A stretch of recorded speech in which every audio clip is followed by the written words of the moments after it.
नमस्ते सबैजना। आजको भिडियोमा तपाईहरुलाई एकदम स्वागत छ।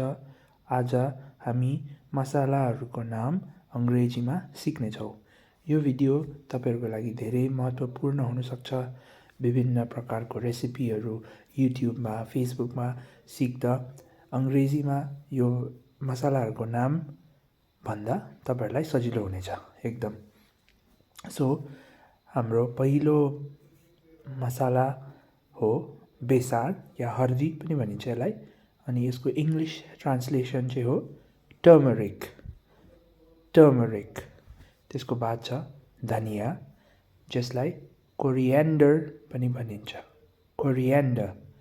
त्यसको बाद जीरा, जसको इंग्लिशमा नाम हो क्युमिन। त्यसको बाद छ अलैची, जसलाई इंग्लिशमा भनिन्छ कार्डमम। त्यसको बाद छ हाम्रो मरिच, जसलाई पेपर भनिन्छ, पेपर। त्यसको बाद हाम्रो तोरीलाई मस्टर्ड भनिन्छ, मस्टर्ड।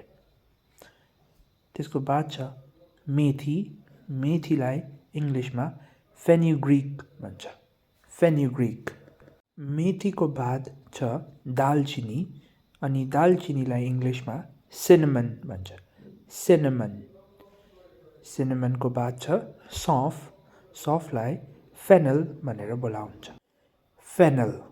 अनि फेनलको बाद छ ल्वाङलाई इंग्लिशमा क्लोभ भनेर बोलाउँछ, क्लोभ।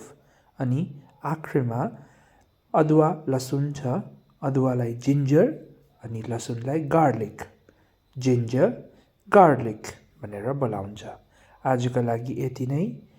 अझै अंग्रेजीमा शब्दहरू सिक्न चाहन्छ भने फलो गर्नुहोस्, लाइक गर्नुहोस् अनि यो भिडियोलाई शेयर गरिदिनुहोस्। धन्यवाद।